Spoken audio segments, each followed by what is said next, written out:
bersyukur kepada Tuhan atas kebaikan dan kemurahan Tuhan di dalam kehidupan kita. Kita tinggikan Dia, kita agungkan Dia.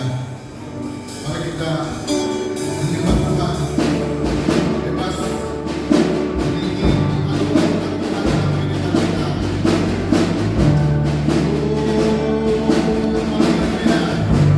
Haleluya, haleluya.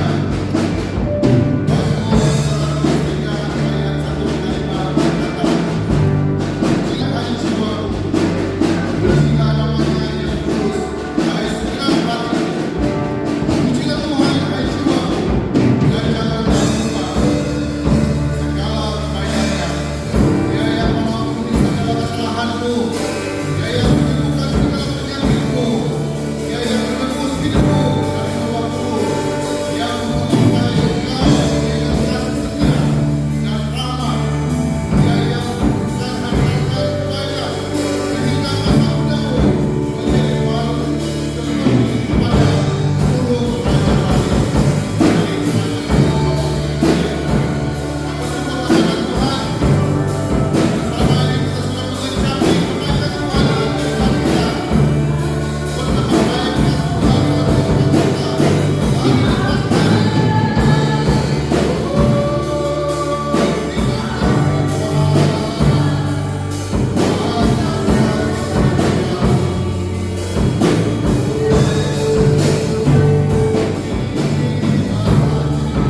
berkat jasmani, berkat rohani kami sudah dapat daripada Engkau Tuhan.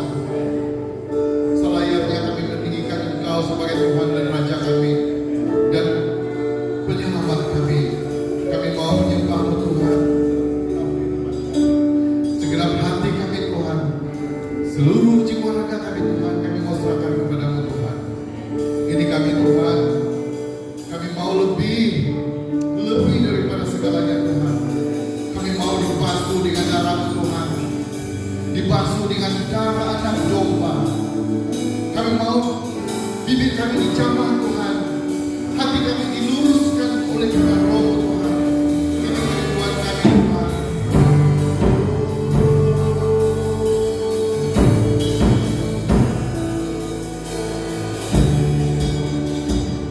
Haleluya. Mari kita katakan, basuh aku di dalam kamu, anak domba, jamah bibir.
Jadikan kami hamba yang setia sampai akhir hidup kami.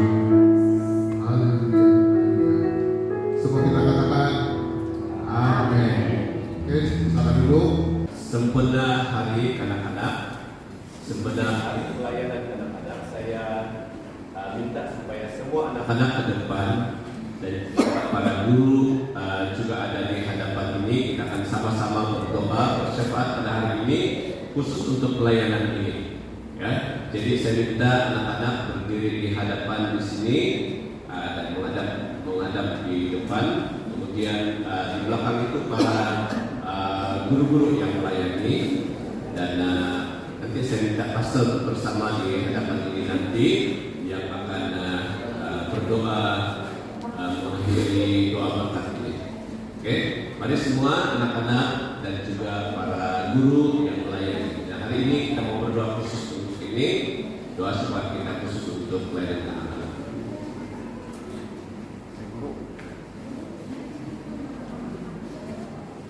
Kita berdoa untuk mereka yang ada di hadapan kita. Kita berdoa untuk pelayanan kanak-kanak di peringkat SIB Sabah, penyelarasnya yang diketuai oleh Pentua Johannes, dan juga penyelaras pelayanan kanak-kanak SIB Sabah, Pastor Setia. Oke, dan juga kita berdoa untuk pelayanan kanak-kanak di setiap kawasan, di 40 kawasan SIB Sabah, dan khususnya di kawasan kita yang diketuai oleh pastor yang diketuai oleh Ibu Airin Sulaiman, oke, dan juga di gereja kita. Mari kita sama-sama berdoa. Saya mengajak kita untuk berdoa khusus untuk ini, oke. Dan nanti akhir daripada doa ini saya minta pastor yang akan berdoa memberkati semua. Mari kita sama-sama berdoa. Bapa di surga, Allah pencipta langit dan bumi, Allah yang mengasihi kami, Allah yang sentiasa ada untuk kami melalui Yesus Kristus dan Roh Kudus yang sentiasa memimpin, memelihara hidup kami. Pada hari ini ya Tuhan, kami didikasikan doa kami khususkan doa kami yang kami sertai pada pagi hari ini khusus untuk pelayanan anak-anak sepenuh hari memberkati pelayanan ini ya Tuhan. Kami anak-anakmu dan jemaat Tuhan yang ada di gereja SIB bahagia ini sama-sama mengangkat pelayanan ini ke dalam tangan Tuhan. Anak-anak yang ada di hadapan kami, para guru yang ada di hadapan kami ya Tuhan, yang terlibat dalam pelayanan anak-anak ini ya Tuhan Yesus. Terus berkati mereka ya Tuhan, berkati pelayanan ini di gereja ini ya Tuhan, yang diketuai oleh Ibu Lita ya Tuhan. Kami serahkan ke dalam tangan-Mu ya Tuhan. Anak-anak dari anak kecil sehingga anak-anak besar yang ada di tempat ini dan para guru yang melayani jawatan kuasa pelayanan anak-anak di SIB bahagia ini. Kami hadapkan kepada-Mu ya Tuhan, terus berkati, beri hikmat para guru,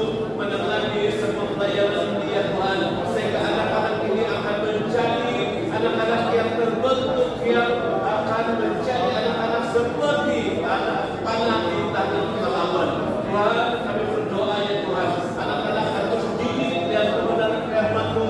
Mereka akan bertumbuh dalam kebenaran Tuhan, bertumbuh dalam pengetahuan firman-Mu ya Tuhan. Tuhan, memang itu bukan suatu perkara yang mudah, tetapi kami percaya Roh Kudus pula yang akan terus bekerja berkarya dalam kehidupan anak-anak ini, supaya setiap benih ilahi, benih firman-Mu yang menyatakan oleh guru, bahkan kami sebagai orang tua melalui pengajaran firman Tuhan di rumah masing-masing, kami percaya menjadi benih yang hidup, benih yang akan bertumbuh, benih yang akan membentuk anak-anak ini dari kecil sehingga mereka menjadi dewasa, menjadi besar ya Tuhan. Ada kebenaran yang bertumbuh di hati mereka dan menuntun mereka melalui semua keadaan dan kehidupan masa depan mereka ya Tuhan.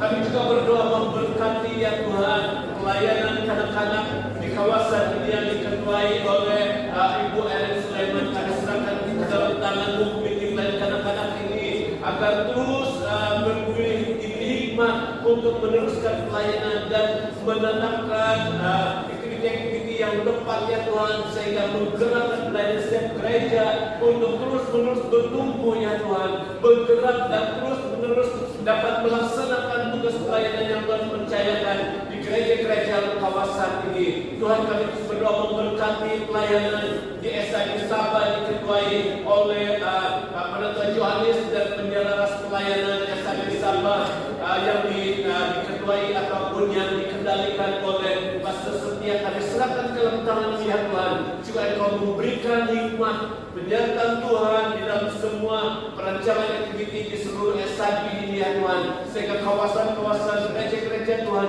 akan terus digerakkan untuk memantapkan pelayanan kanak-kanak di setiap tempat ya Tuhan. Kami berdoa Engkau menyertai mereka, Engkau menyertai pelayanan mereka ya Tuhan, sehingga mereka dapat melaksanakan semua yang menjadi keinginan dan kehendak Tuhan dengan sungguh-sungguh dalam apapun cabaran yang mereka hadapi. Kami percaya ketika mereka berseru pada Tuhan, ketika mereka menyerahkan semua pergumulan, semua cabaran itu ke dalam tangan Tuhan, Tuhan tidak pernah diam, tapi Tuhan peduli akan semua keadaan yang akan dialami, akan dilakukan ya Tuhan.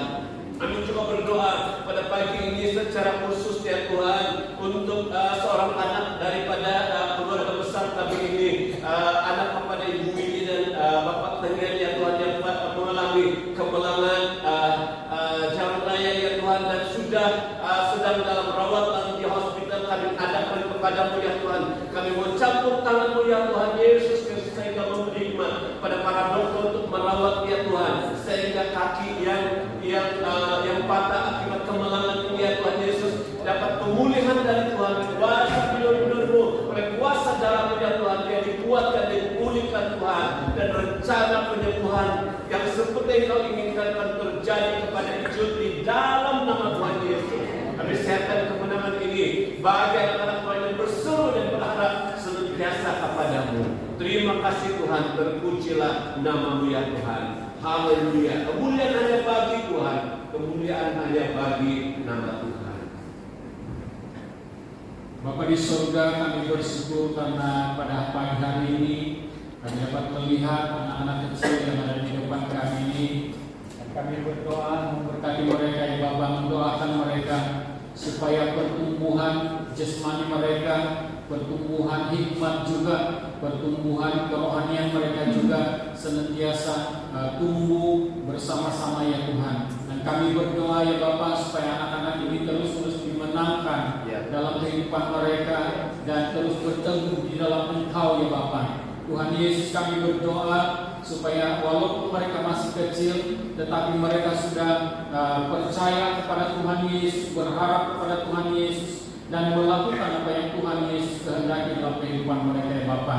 Tuhan Yesus, kami juga mau berdoa untuk ibu bapak anak-anak ini, supaya mereka juga berperanan untuk mendidik, bahkan mendorong, memberikan input yang terbaik untuk anak-anak ini, khususnya dalam kerohanian ya Bapa. Begitu juga dengan guru-guru sekolah minggu, kami doakan ya Bapak pelayanan mereka ini, supaya dengan hikmat daripada Allah sendiri, Tuhan mengaruniakan mereka hikmat, kebijaksanaan, kesabaran di dalam mendidik anak-anak ini dalam pembelajaran sekolah minggu ya Tuhan.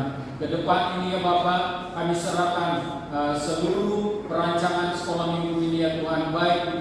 sedang, peringkat kawasan, peringkat kawasan-kawasan di seluruh Sabah, bahkan peringkat pusat ya Tuhan. Biar semuanya itu berlaku sesuai dengan pimpinan dan kehendak Tuhan sendiri. Terima kasih Bapa di surga. Kami berdoa juga untuk anak-anak sekolah minggu yang mungkin tidak ada di tempat ini pada hari ini ataupun hari-hari sebelum ini ya Tuhan. Kami berdoa Tuhan supaya mereka juga ada kemenangan pada suatu hari nanti mereka dapat bersama-sama dengan anak-anak ini di tempat ini. Terima kasih Bapa di surga. Berkat damai sejahtera Allah, berkat kasih karunia Tuhan senantiasa melimpah tercurah bagi seluruh pelayanan kanak-kanak di desa ini bahagia ini. Di dalam nama Tuhan Yesus kami berdoa dan bersyukur. Amin. Sekarang kita masuk dalam ruangan kesaksian. Saya minta kedua adik yang dua duet hari ini akan menyampaikan sebuah kesaksian mereka untuk kita semua. Persilakan.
Mari saya ajak kita semua berdiri, kita menyiapkan persembahan-persembahan melalui keuangan yang ada pada kita. Minta persetan asal yang menjalankan lagu ataupun persembahan, kotak persembahan di hadapan. Hari ini kita memuji Dia dengan satu pujian kita. Sungguh bangga Bapak.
di dalam ibadah ini, dan kami akan dapat mendengar suara Tuhan, firman Tuhan, kebenaran firman Tuhan diberitakan untuk kami, dan biar itu menjadi bagian dalam hidup kami, sehingga ya Tuhan, nama-Mu dipermuliakan, ditinggikan, diagungkan dalam kehidupan kami, menjadi berkat kepada orang lain ya Tuhan. Terima kasih Bapa, terima kasih Tuhan Yesus, terima kasih Roh Kudus, karena kami dedikasikan seluruh ruang waktu pribadi lepas pribadi yang ada hanya di dalam nama Tuhan Yesus Kristus untuk mendengar kebenaran firman-Mu. Haleluya, amin, amin. Silakan duduk yang masih berdiri. Terima kasih kepada semua, seluruh tim pujian penyembahan, pelayanan kanak-kanak, dan semua yang sudah terlibat. Puji Tuhan, pasti Tuhan memberkati Anda senantiasa. Shalom. Walaupun banyak kosong, tapi jangan kita anggap dia kosongan. Ini semua ada malaikat di tempat bersama-sama dengan kita. Tuhan beserta kita. Amin. Haleluya. Jadi pada kali ini, hari ini kita bersyukur karena Tuhan memberikan kita kekuatan untuk dapat datang kepada Tuhan. Dan inilah bukti bahwa kita ini mengerti, mengenal, mengerti dan mengalami apa itu kehendak Tuhan. Jadi kita percaya bahwa orang-orang percaya yang sudah ataupun yang mengambil komitmen, berkomitmen untuk datang kepada Tuhan, lebih memilih untuk datang kepada Tuhan, itu berarti dia sudah memahami, mengalami, mengerti apa itu kehendak Tuhan. Karena minggu lalu kita sudah belajar tentang apa yang dinyatakan oleh hamba Tuhan tentang berjalan di dalam kehendak Tuhan.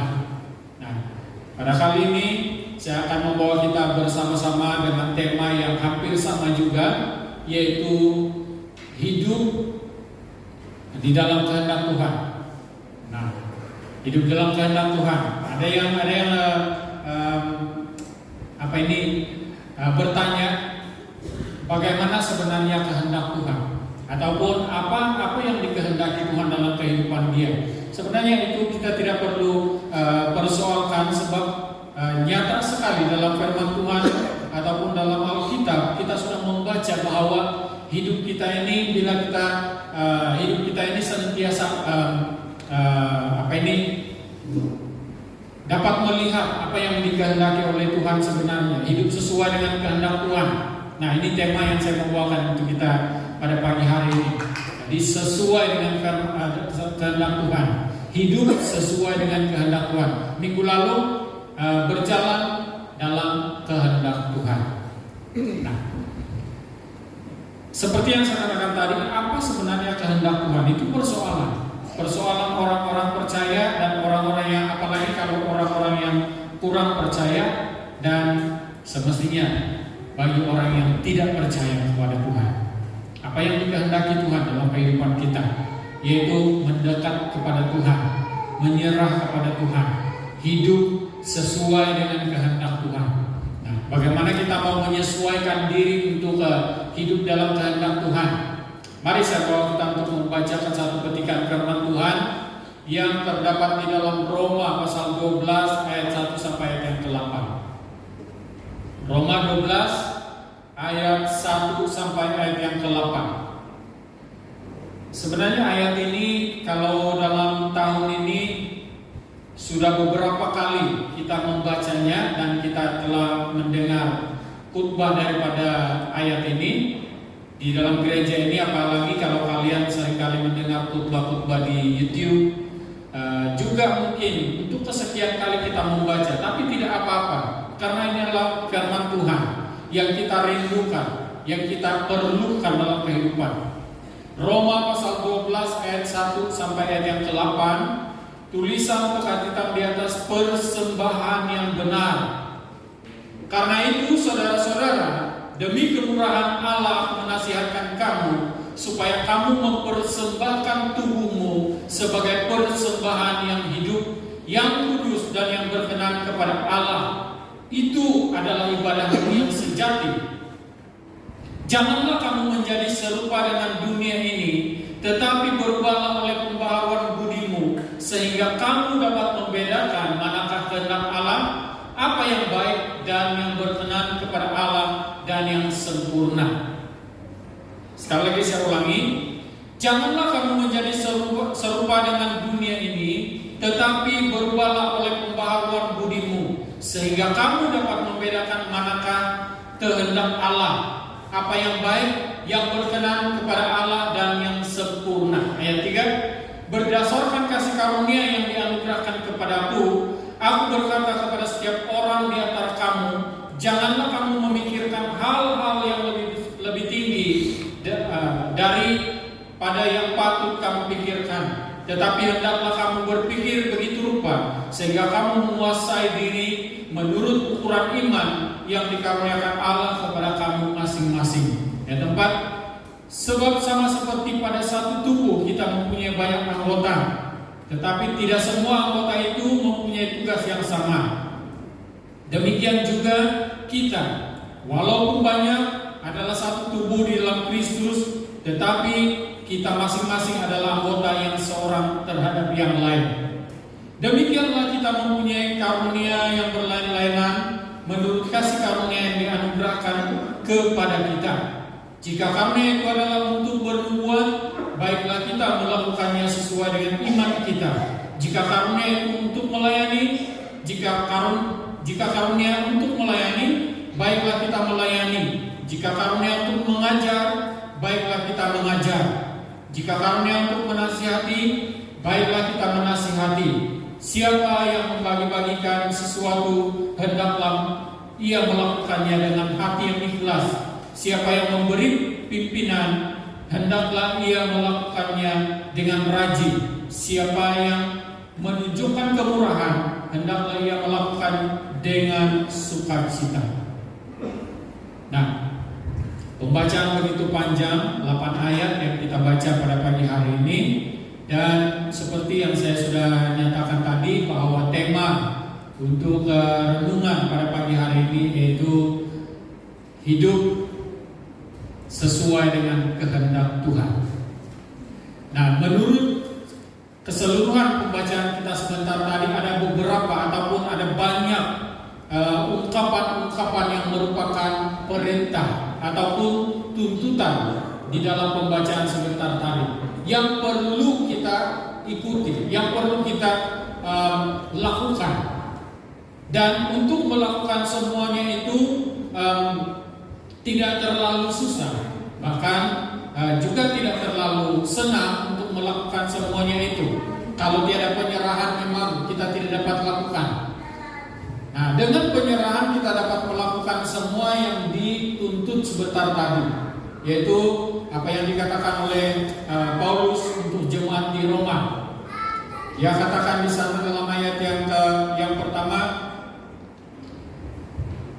aku menasihatkan kamu supaya mempersembahkan tubuhmu sebagai persembahan yang hidup, yang kudus, dan yang berkenan kepada Allah. Jangan kamu menjadi serupa dengan dunia ini, tetapi berubahlah oleh pembaharuan budimu. Itu ayat yang kedua.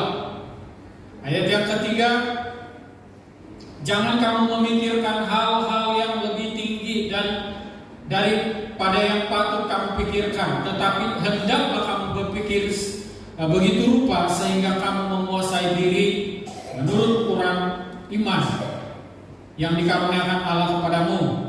Ayat yang keempat, ayat yang kelima. Demikian juga kita, walaupun banyak, adalah satu tubuh di dalam Kristus, tetapi kita masing-masing adalah anggota yang seorang terhadap yang lain. Nah, ini berbicara tentang apa yang perlu dilakukan. Kalau Tuhan sudah berikan kita karunia-karunia tertentu dalam kehidupan kita, maka kita lakukan ataupun kita pakai karunia itu sesuai dengan apa yang Tuhan sudah berikan untuk kemuliaan nama Tuhan dan juga untuk menjadi berkat kepada orang lain, bukan untuk diri sendiri, bukan untuk kepentingan diri sendiri saja, bukan untuk membangun diri sendiri saja, tetapi juga untuk membangun orang lain.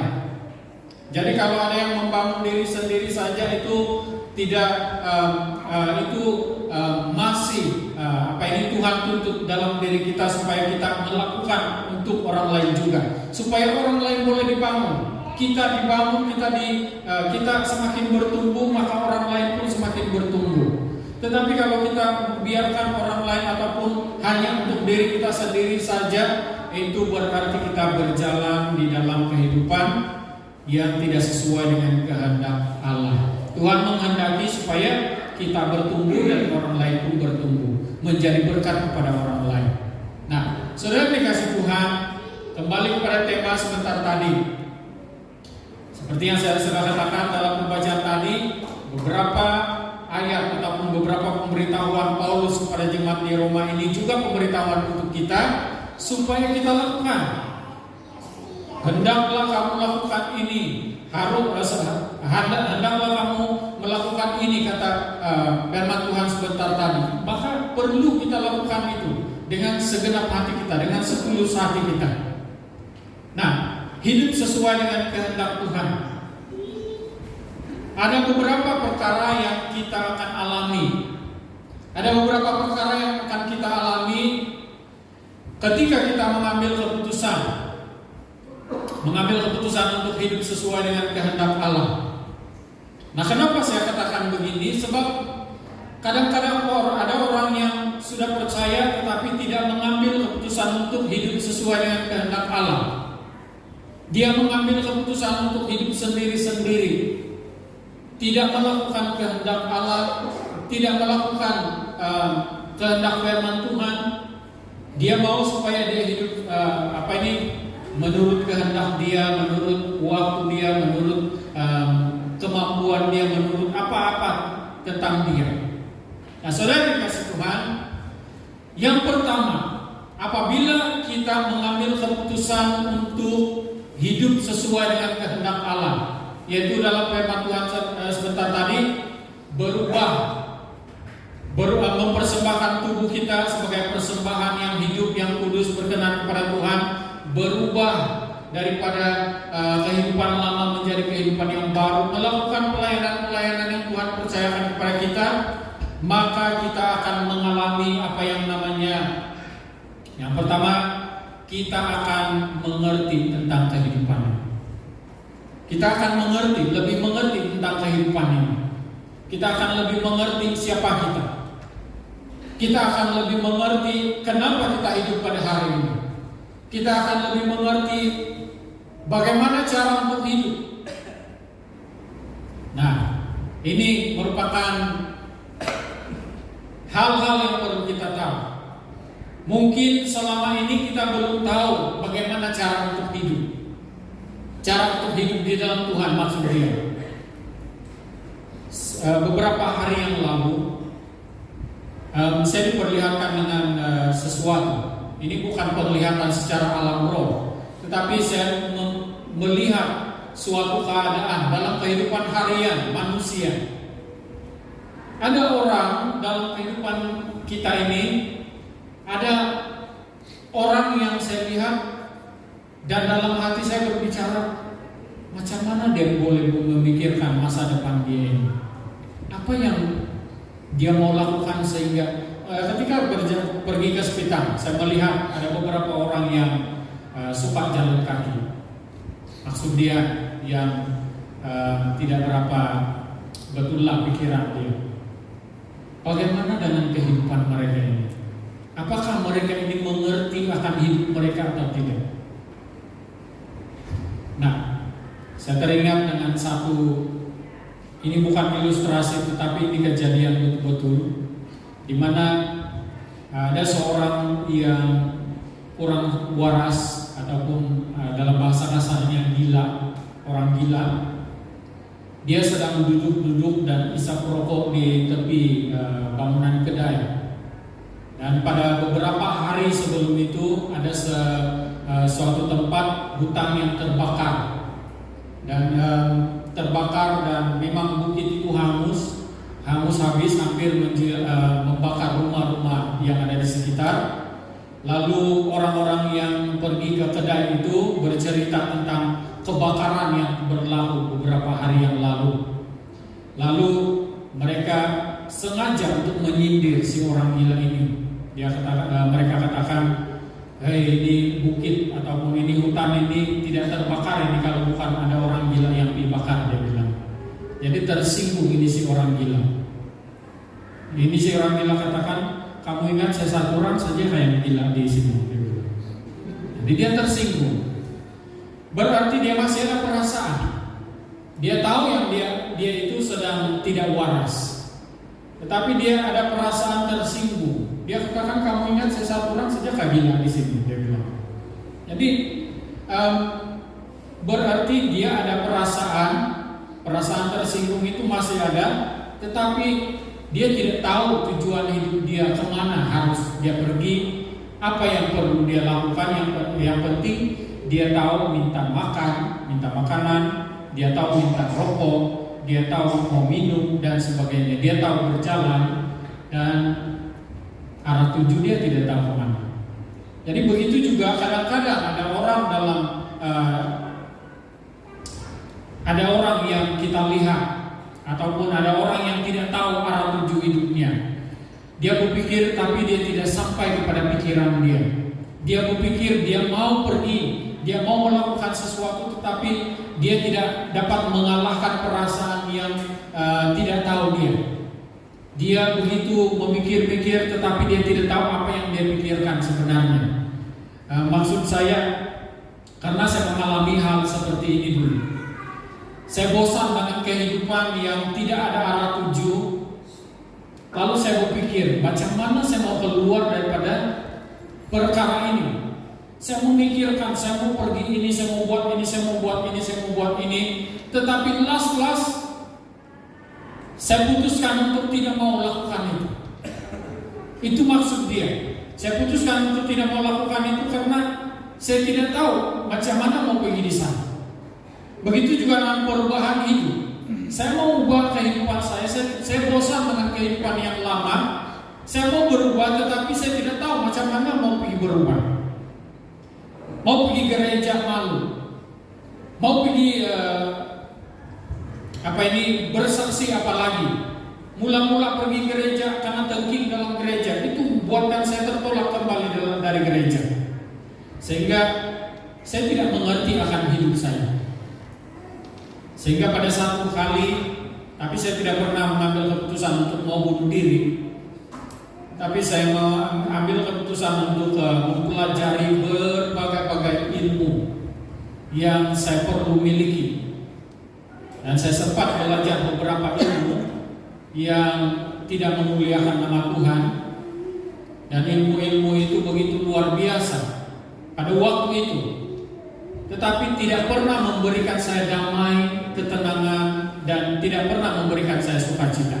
Malah itu membuatkan saya lebih takut.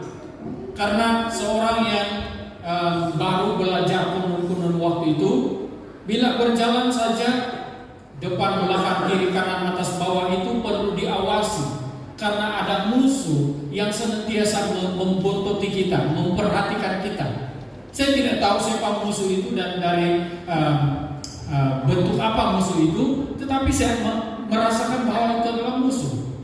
Dan apabila ada seseorang yang merenung saya begini, saya tahu bahwa dia itu adalah sedang mencobai saya pada waktu itulah. Tapi semuanya tidak mendatangkan ketenangan dalam hidup saya. Sehingga saya menemukan Yesus dalam kehidupan saya. Menemukan Tuhan Yesus dalam kehidupan saya seperti yang saya ceritakan, balik-balik saya ceritakan. Saya temukan Tuhan Yesus. Ketika Tuhan Yesus berbicara, datanglah kepadaku karena ada sesuatu yang saya mau katakan untuk kamu. Walaupun Tuhan Yesus pada waktu itu dia berbicara lewat seorang gadis ataupun perempuan, yaitu pastor kami sendiri pada waktu itu, cantik lagi itu, semandap. Kali dia lipas di rumah kakak saya waktu itu, saya mandi, dia katakan, nanti kau pergi gereja, ada yang saya mau kasih tahu kamu. Wah, terus laju mandi, lepas mandi pergi gereja terus, walaupun pakai singlet saja. Tapi lepas saya sampai di gereja, rupanya Tuhan pakai dia untuk berbicara kepada saya. Selepas pujian, sangat besar anugerahmu, itu seorang yang begitu keras hati, hancur di hadapan Tuhan. Saya coba untuk melawan, karena pada waktu itu saya masih panjang rambut lah, masih ada rambut di depan. Saya ikat rambut saya di belakang sebenarnya, panjang rambut waktu itu, dan seluar koyak-koyak, bukan tidak dapat beli, tapi memang sengaja begitu, kan rok kampung. Lalu pada waktu sangat besar anugerahmu dilantunkan, diangkat pujian pada waktu itu, saya tidak tahan, hadirat Tuhan itu mengubah saya. Pada waktu itu saya mulai berdiri dan menangis dan berteriak di hadapan Tuhan. Tuhan, ini saya, ampuni saya. Engkau sudah menangkap, Tuhan sudah menangkap saya pada waktu itu, dan saya berlutut, saya menangis. Tapi baru saya ingat sekarang ini bahwa tidak ada orang yang melayani saya pada waktu itu. Hanya seorang deacon yang datang kepada saya, tepuk-tepuk saya punya belakang, menangis. Pada waktu saya menangis, pada waktu saya menemukan Tuhan Yesus dalam kehidupan saya, semuanya berubah. Dan saya mengerti akan kehidupan saya. Saya mulai mengerti akan kehidupan saya, yaitu untuk kemuliaan nama Tuhan saja, memuliakan nama Yesus, meninggikan nama Tuhan. Jadi saya mulai paham kenapa saya ada. Saya mulai mengerti kenapa saya hidup. Saya mulai mengerti kenapa saya berada di tempat itu. Dan saya mulai mengerti akan pelayanan-pelayanan yang Tuhan berikan ataupun percayakan kepada saya. Begitu juga dengan kita. Apabila kita menyerahkan ataupun mengambil keputusan untuk menyerahkan hidup sesuai dengan kehendak Tuhan, maka pada waktu itu juga kita akan mengalami perubahan. Kita akan mengerti akan kehidupan ini. Kita tidak akan mau sia-siakan lagi kehidupan ini. Kita akan tahu bahwa hidup ini sangat berharga. Dan kita akan tahu bahwa hidup ini hanya sementara dan perlu diisi dengan segala berkat yang Tuhan sudah berikan, anugerah yang Tuhan berikan kepada kita. Ada satu kata-kata yang diungkapkan oleh pemerintah kegemaran saya dulu lagi, Farid Ismit Umir. Dia nyatakan, dia sudah meninggal, saya rasa. Dia katakan, semua orang tahu bahwa dunia ini hanya sementara. Tetapi sedikit sekali orang yang mengisi hidupnya untuk bekalan pergi ke dunia yang kekal, dia katakan. Jadi betul, ramai orang yang tahu bahwa hidup ini hanya sementara, tetapi dia tidak isi pula kehidupan sementara ini dengan bekalan hidup untuk kemuliaan nama Tuhan, bahkan untuk kehidupan yang kekal. Membiarkan dirinya hanyut di dalam dunia, arus dunia yang tidak memuliakan nama Tuhan, membiarkan dirinya itu disesatkan, membiarkan dirinya itu terombang-ambing seperti ombak yang kian kemari, membiarkan dirinya itu dipengaruhi oleh keadaan-keadaan dunia yang tidak memuliakan nama Tuhan, sehingga dia sebenarnya tidak mengerti akan hidupnya. Akhirnya akan kecewa. Itulah sebabnya banyak orang yang mengambil keputusan untuk bunuh diri, sebab dia tidak tahu harga diri dia itu harga yang berapa harga dia. Harga diri seseorang yang percaya kepada Tuhan adalah senilai kasih Tuhan. Kasih Tuhan itu sangat besar. Dalam Yohanes 3:16, sangat besar kasih Allah akan dunia ini, dia katakan, sehingga dia telah memberikan anaknya yang tunggal, yaitu Tuhan Yesus Kristus. Tetapi orang yang tidak percaya, tidak mengerti akan hidup ini, dia akan sia-siakan seluruh hidupnya. Bahkan ada orang percaya, orang yang sudah lama ikut Tuhan, mengambil keputusan untuk torai diri dia, membunuh diri dia. Beberapa bulan, beberapa tahun yang lalu, saya jumpa 3 orang pemudi-pemudi yang coba bunuh diri. Ada seorang yang coba terjun di jembatan.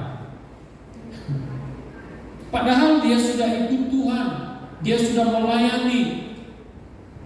Ada yang baru-baru saya dapati bahwa tangannya itu ada 19 torehan. 19. Saya pegang tangan dia. Ini cewek, perempuan. Saya pegang tangan dia. Kenapa kamu buat begini? Saya bosan dengan hidup saya dan tangan.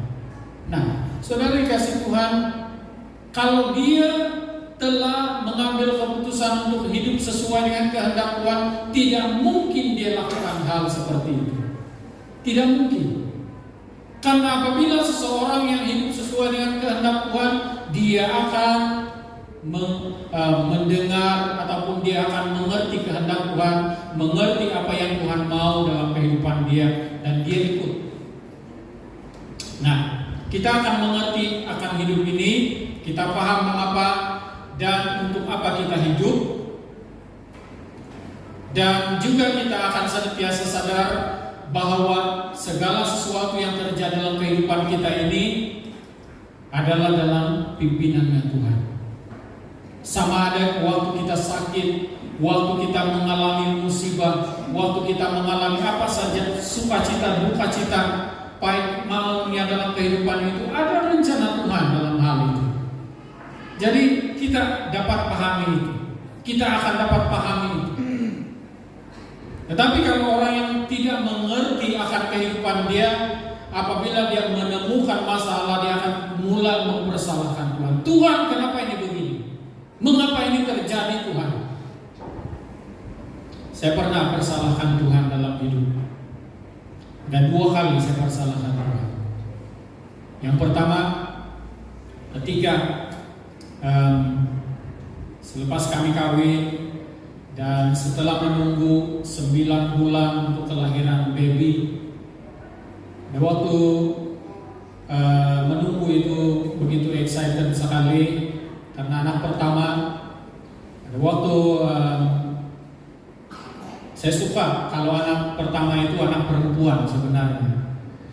Saya kira-kira mau beli pakaian-pakaian baju-baju perempuan, tetapi istri bilang jangan dulu, karena tahu dia bukan perempuan, dia katakan. Jadi betul-betul dia lahir seorang laki-laki, tapi sayangnya dia sudah berada di pangkuan Bapak. Nah, pada waktu itu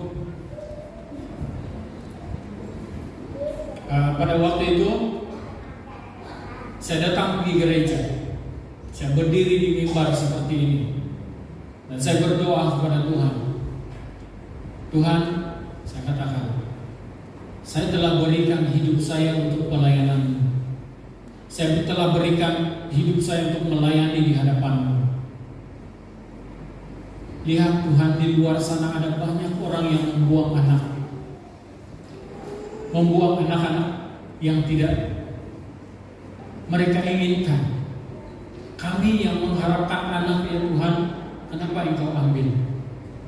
Sebab anak pertama kami itu diambil oleh Tuhan, dan saya sangat menangis. Saya pukul mimbar itu. Ini kegiatan seorang yang pukul, pam. Tuhan, ini kali terakhir saya berdoa di hadapan-Mu. Saya kecewa dengan Kamu, Tuhan.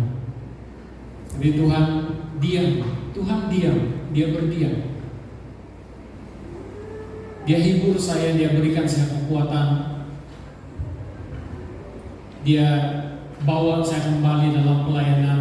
Tidak jadi saya buat kali terakhir untuk berdoa. Tuhan tambahkan lagi doa-doa dalam hati saya, sehingga ya beberapa tahun kemudian baru kami dapat anak kami yang pertama, Joshua. Kemudian beberapa tahun kemudian ada lagi satu peristiwa, yaitu anak kami yang saya beri nama Josafat. Dia tiada di sini, dia ada di surga. Dia sudah lahir dan kami sudah dengar dia punya tangisan selama 2 minggu. Dan begitu luar biasanya pekerjaan Tuhan sehingga dia mengalami komplikasi jantung yang tidak, komplikasi jantung, sehingga Tuhan ambil dia. Sekali lagi saya datang di gereja dan saya marah dengan Tuhan. Tuhan, ini kali tiada maaf.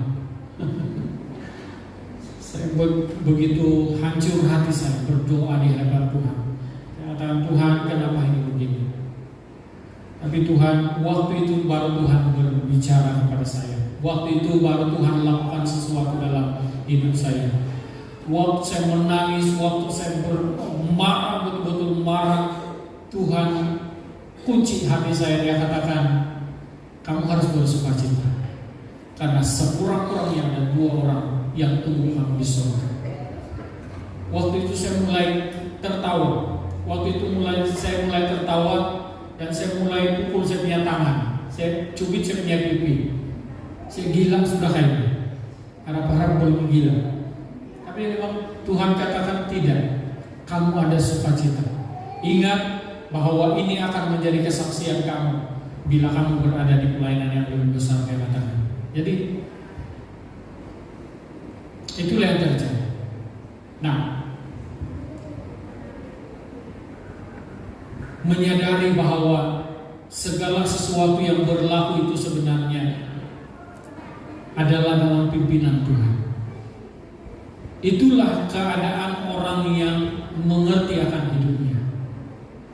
Menyadari bahwa segala sesuatu yang berlaku, sama ada yang pahit, yang manis, ataupun yang baik atau yang tidak baik, semuanya itu berlaku sesuai dengan pimpinan Tuhan. Tidak ada satupun yang berlaku di luar kehendak Tuhan. Karena firman Tuhan katakan, satu helai rambut yang gugur dari kepalamu pun Tuhan tahu. Jadi Tuhan tahulah kenapa gugur setiap rambut, kan? Tinggal berapa setiap rambut, Tuhan tahu. Dan itulah kebaikan kemurahan Tuhan yang memberikan ataupun menyatakan kehendaknya buat kita, dan sehingga kita meletakkan hidup kita di dalam kehendaknya Tuhan, supaya kita ini mengerti akan hidup ini. Kita akan senantiasa sadar bahwa segala sesuatu itu berlaku di dalam pimpinannya Tuhan, dan kita juga tahu bahwa hidup ini berharga. Jadi kalau orang yang tahu bahwa hidupnya berharga, dia akan menghargai hidup itu.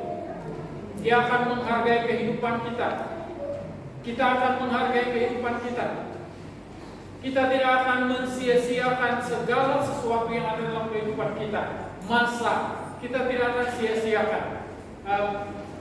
Tubuh kita tidak sia-siakan. Bahkan segala sesuatu yang kita kerjakan pun kita tidak sia-siakan. Karena kita sudah tahu bahwa hidup ini berharga. Tapi ramai orang yang mempersia-siakan hidupnya, menyerahkan hidupnya kepada hal-hal yang sia-sia, karena mereka sebenarnya tidak tahu bahwa dirinya berharga di mata Tuhan. Nah, yang seterusnya, hidup orang yang mengerti tentang kehidupan ini, yaitu dia akan meluap dalam ucapan syukur. Meluap dalam ucapan syukur. Orang yang telah mengambil keputusan untuk berjalan di dalam kehendak Tuhan, ataupun hidup berjalan dalam kehendak Tuhan, dia itu mengerti bahwa hidupnya itu diberkati Tuhan, hidupnya itu dinaungi oleh Tuhan, dan hidupnya ini penuh dengan ucapan syukur. Tetapi berbanding dengan orang yang di luar Kristus, hidupnya penuh dengan persoalan, ataupun hidupnya penuh dengan keluhan. Seperti yang saya pernah ceritakan dulu dan saya ceritakan di mana-mana. Saya pernah bersama-sama dengan seorang kawan. Dia naik kendaraan itu bersama-sama dengan saya, dan dia mulai cerita. Walaupun saya belum kenal dia, tapi dia mulai cerita. Saya ini begini, terlalu miskin, banyak kekurangan kami, sangat-sangat miskin, susah untuk hidup kami ini. Dia cerita dari A sampai Z, siapa dia dan bagaimana latar belakang kehidupan dia. Miskin, dia katakan. Lalu sampai di satu kawasan rumah itu dia minta berhenti. Kami katakan kepada dia, di mana rumah kamu? Ini dia katakan, rumah dia rumah batu. Rumah batu, dan di depan rumah dia itu ada 2 buah kolam yang besar, kolam simen lagi itu. Jadi kalau orang miskin mana dapat buat kolam simen? Dia katakan, ini orang buat tidak pandai bersyukur. Sepatutnya dia bersyukur karena dia ada rumah yang terbuat dari rumah batu, dan rumah yang cantik. Saya sempat lihat dari jauh, di dalam rumah dia itu ada kerusi, ada perabot yang bagus. Tapi dia bilang selama dia bercerita dalam perjalanan kami, dia bilang dia miskin. Sepatutnya dia bersyukur karena dia ada semuanya itu. Berbanding dengan saya, tiada rumah pada waktu itu, tiada rumah langsung. Tanah pun tiada. Waktu itu saya hanya ada tanah 3x7, kurang dia. 3 kali 7 kaki. Itu saja tanah hak milik saya. Tidak ada orang yang akan ditanam di tempat itu, hanya saya. 3 kali 7. Kamu tahu lah itu kan? Nah, tidak akan ada orang yang ambil tempat itu karena Tuhan sudah khususkan untuk saya. Nah, berbandingnya saya pada waktu itu, saya langsung bingung, orang ini sangat-sangat merendah diri. Dia bilang tiada apa-apa penghasilan. Itu kolam kalau diusahakan, 2 kolam yang besar itu kalau diusahakan dengan bagus, kalau diusahakan dengan rajin, kalau engkau tidak malas-malasan, engkau akan dapat uang. Saya pernah jual, saya pernah menternak ikan. Sampai hari ini pun saya masih suka ternak ikan. Dan saya dapat pulangan 7.000 ringgit. Saya punya pulangan untuk ikan. Kenapa saya tidak boleh berhasil dalam hal ini? Hanya orang yang malas tidak boleh berhasil, tidak dapat berhasil. Jadi itulah keadaan dia. Orang yang percaya kepada Tuhan ini, orang yang meletakkan hidupnya dalam Tuhan, orang yang mengambil keputusan untuk hidup sesuai dengan kehendak Tuhan, pasti dia berhasil. Dan hasilnya dia akan mengucap syukur, menaikkan pujian syukur, senantiasa mengucap syukur di hadapan Tuhan. Orang yang hidup dalam Tuhan itu tidak mengatakan bahwa dia adalah miskin, dia adalah orang miskin, tetapi dia adalah orang yang diberkati Tuhan. Nah, jadi yang kedua, perkara yang terjadi ataupun kita alami apabila kita mengambil keputusan untuk hidup sesuai dengan kehendak Allah, kehendak Tuhan.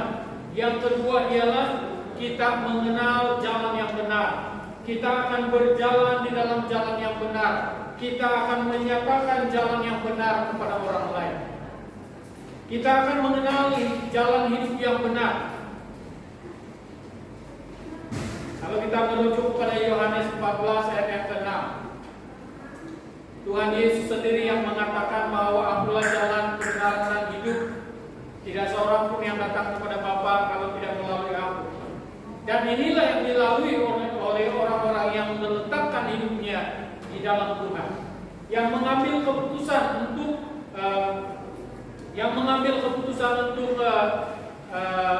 hidup sesuai dengan kehendak Allah. Dia akan mengalami ataupun mengenal jalan hidup yang benar. Dia akan mengalami jalan hidup yang benar. Dia akan melalui kebenaran jalan hidup yang benar. Dia akan menyatakan kebenaran kepada orang lain juga. Berbanding dengan orang yang tidak tinggal ataupun tidak hidup sesuai dengan kehendak Tuhan. Mereka akan berjalan dalam jalan yang bengkak-bengkok. Mereka akan mengalami berbagai-bagai keadaan yang tidak menyenangkan hati. Mereka akan mengalami berbagai-bagai tantangan yang hebat-hebat dan tidak akan ada penyelesaian. Dan mereka tidak pernah dapat menaikkan ucapan syukur di hadapan Tuhan. Nah, itulah sebabnya ada lagu pujian yang mengatakan di dalam dunia ada 2 jalan, jual-jualan belencengan.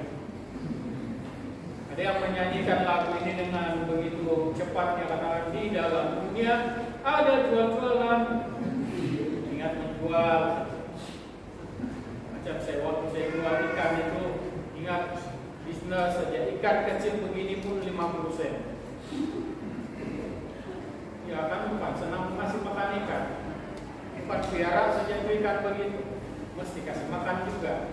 Tiap-tiap malam cari katak kasih makan. Nah, begitu. Jadi mesti ada harga. Karena Paulus mengatakan yang tidak bekerja jangan makan. Jadi perlu ada harga. Mereka yang bekerja itu perlu wajib menerima upah. Jadi kita yang menternak ikan atau babi atau ayam, nah kan kita kasih free saja itu babi sama ayam. Kecuali ya betul-betul kita ada ucapan syukur. Untuk tahun ini saya sumbangkan 2 ekor babi, tapi ekor saja. Badan kami punya. Ya, sumbangkan 2 ekor babi tidak apa-apa. Yang penting itu semua untuk kemuliaan nama Tuhan. Jadi orang yang sudah mengambil keputusan keputusan untuk hidup sesuai dengan kehendak Allah, kehendak Tuhan, dia senantiasa ada jalan hidup dalam kebenaran, memberi kebenaran kepada orang lain, dan dia bijak memilih jalan hidup yang baik. Dia tidak akan berjalan dalam jalan yang sembarangan. Dia tidak akan memilih jalan yang sembarangan, ataupun dia seperti mana yang dikatakan dalam Yosua pasal yang ke-23 ayat yang ke-6, ayat yang ke-8, ayat yang ke-11. Dikatakan, kuatkanlah benar hatimu dalam memelihara dan melakukan segala yang tertulis dalam kitab Musa, supaya kamu jangan menyimpang ke kanan atau ke kiri. Dia tidak akan menyimpang.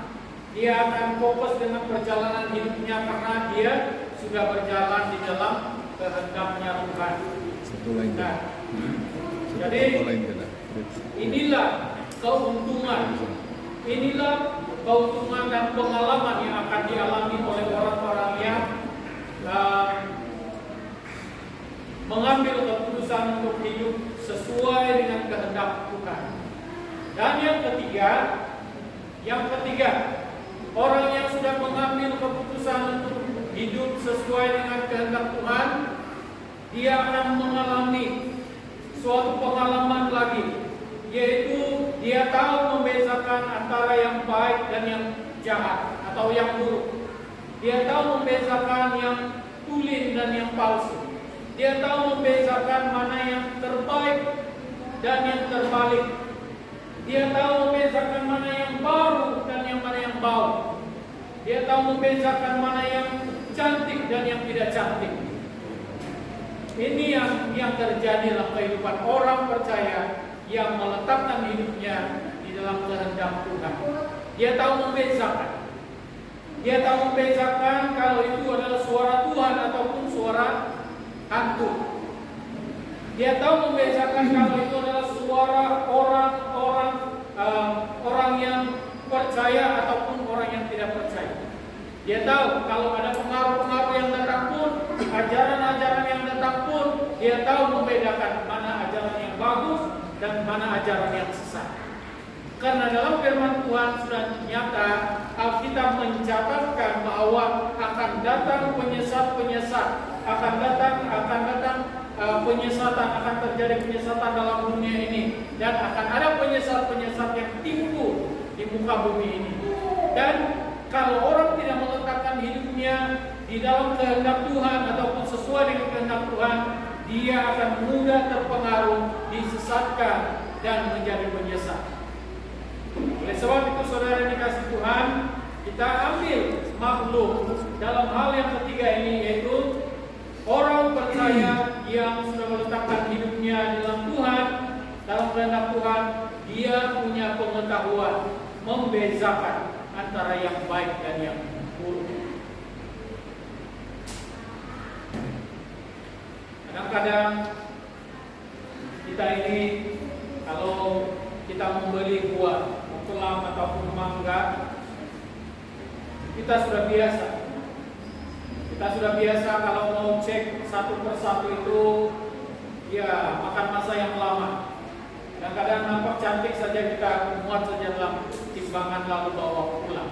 Sampai rumah bila kita kupas, ternyata di dalamnya penuh dengan ulas. Tidak ada yang dapat dimakan. Jadi begitu juga kalau orang yang tidak meletakkan dirinya di dalam Tuhan, dia akan sama seperti itu. Dia ingat bagus saja semua dalam hidupnya. Dia ingat bagus saja semua yang datang kepadanya. Kadang-kadang dalam internet pun, dalam YouTube kita ingat semua khotbah, semua renungan, semua yang disampaikan dalam YouTube itu bagus saja, input yang bagus, membangun.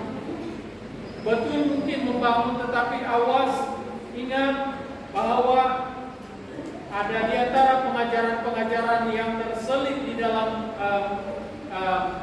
YouTube itu yang tidak bagus, yang tidak memuliakan nama Tuhan, yang tidak benar, yang tidak betul. Itu hati-hati kita mau melihat, hati-hati kita mau melayari. itu khutbah-khutbah di dalam Injil. Jadi kalau orang yang sudah meletakkan dirinya dalam Tuhan, dia akan tahu menapis mana yang baik dan mana yang tidak baik. Jadi kesimpulannya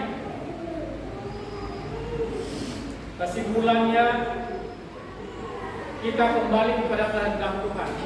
Apa yang Tuhan kehendaki untuk terjadi dalam kehidupan kita, kita usahakan untuk melakukan. Seperti dalam pembacaan sebentar tadi, hendaklah kamu lakukan ini, hendaklah kamu berubah, hendaklah kamu melaksanakan ini.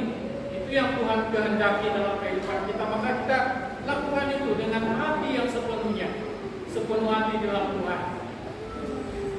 Tuhan menghendaki agar semua manusia hidup sesuai dengan kehendaknya, supaya manusia itu mengerti bahwa hidup ini sangat berarti, sangat berharga, dan hidup ini dapat memuliakan nama Tuhan.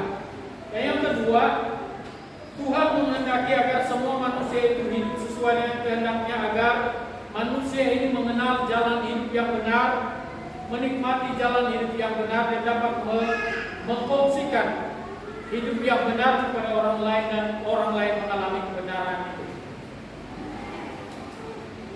Dan yang ketiga, Tuhan menghendaki agar semua manusia hidup sesuai dengan kehendaknya, agar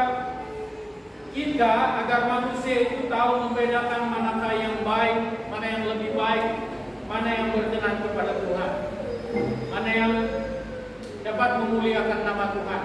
Kalau itu tidak memuliakan nama Tuhan, kita tepis, kita ketepikan. Kalau itu langsung tidak meninggikan nama Tuhan, maka kita tahu macam mana menempatkan diri kita ataupun menempati hidup kita di dalam posisi yang benar di hadapan Tuhan. Sampai di sini renungan firman Tuhan yang saya bawakan untuk kita pada pagi hari ini. Marilah kita terus-menerus berjalan dalam pimpinan ataupun dalam kehendak Tuhan dan hidup sesuai dengan kehendak Tuhan. Senantiasa hari demi hari kita praktikkan ini dalam kehidupan kita hari lepas hari.